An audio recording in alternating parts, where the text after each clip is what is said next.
Iran and Israel have officially attacked each other. Whoa! Whoa! Whoa!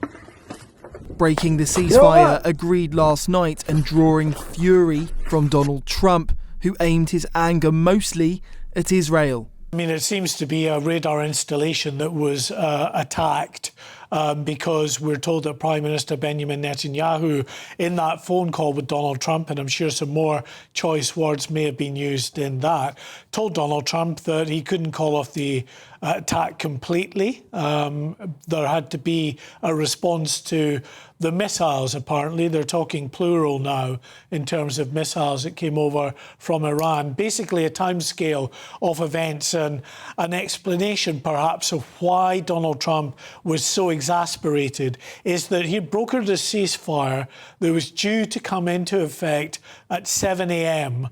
Local time in Israel.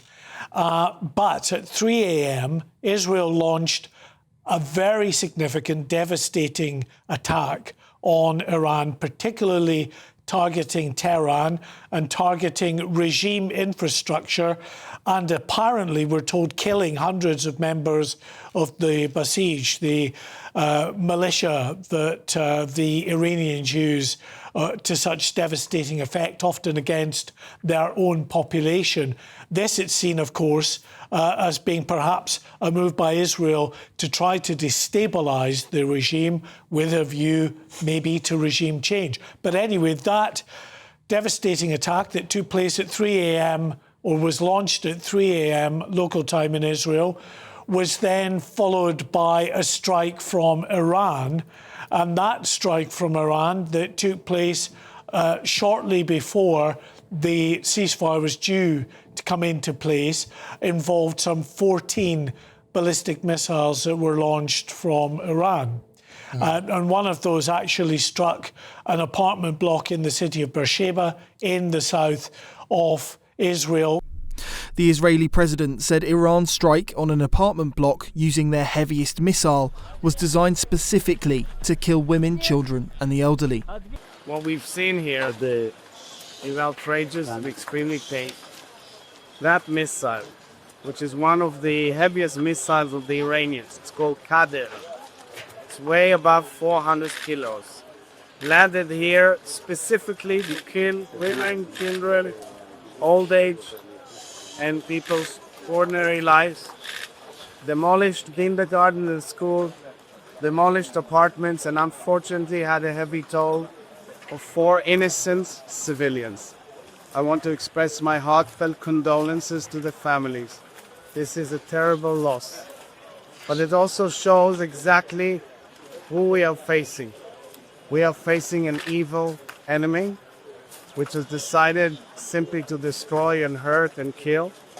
And what we have done successfully in this operation is to remove the Iranian nuclear threat looming above Israel, the region, and the free world.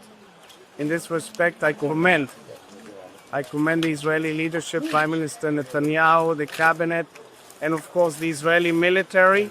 I commend and thank wholeheartedly President Donald Trump and of course the US Air Force. Israel's furious response included sending warplanes to Iran, but Donald Trump erupted when he found out. I don't think so, but I'm not happy that Israel's going out now. There was one rocket that I guess was fired overboard. It was after the time limit, and it missed its target. And now Israel's going out. These guys got to calm down. Ridiculous. I didn't like plenty of things I saw yesterday. I didn't like the fact that Israel unloaded right after we made the deal. They didn't have to unload. And I didn't like the fact that the retaliation was very strong.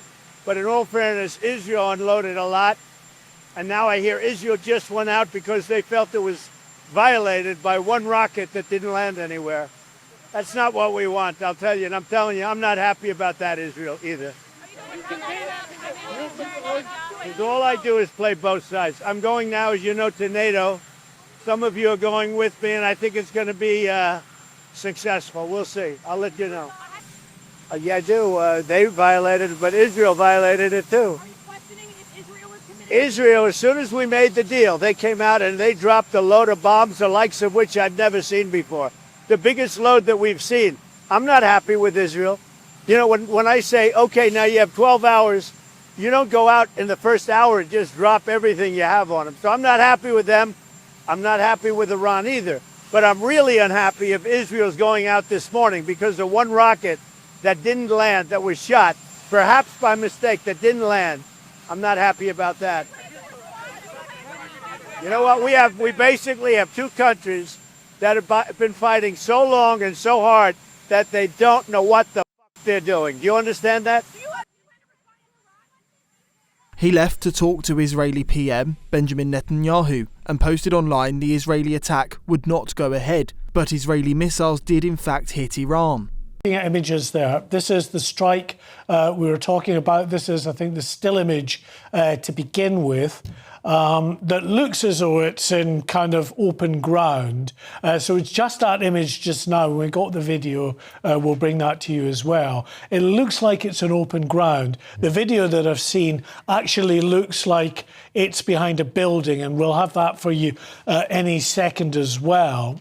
And as say intelligence sources suggesting it may have been a military radar installation in Iran, regardless of whether it was a site of significance or not. It's still an Israeli attack on Iranian soil. Will the Iranians feel obliged to respond in kind once again, or will they be more willing to sort of abide by the spirit of that ceasefire that Donald Trump brokered? The hope has to be that by the time Donald Trump and Air Force One land in the Netherlands for that NATO summit, that he will have something more concrete to say, and perhaps something more positive to say about the direction of travel with regard to the ceasefire there. As we continue to look at these live shots over Israel, the capital, Tel Aviv, and Haifa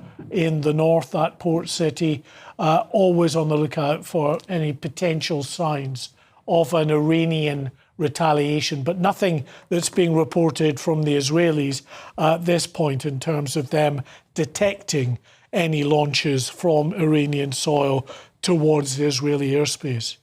Now, I'm just seeing that there have been some reports. We saw that picture just north of Tehran, a place called Babelsar is reportedly what has been struck.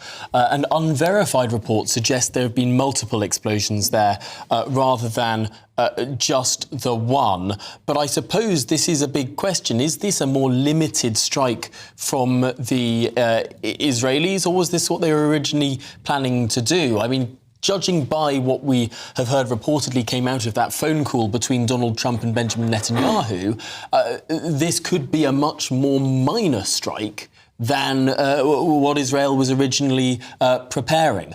We can bring you the video now, Tom. You can see it's behind that building, more smoke rising there. It's just a very short video.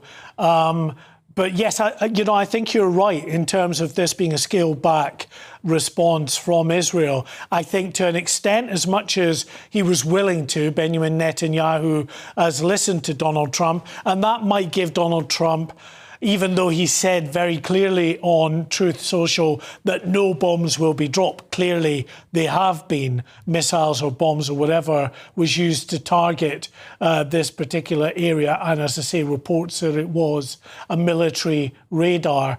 I think it is scaled back because we got very definite indications from the Israel Defense Minister, Israel Katz, who said that he had instructed the IDF to carry out a very significant attack on regime targets in Tehran, in the Iranian capital. That we don't believe has happened. So this is a response, it seems, to the demand by Donald Trump, but not going all the way as to not at least dropping something on some target.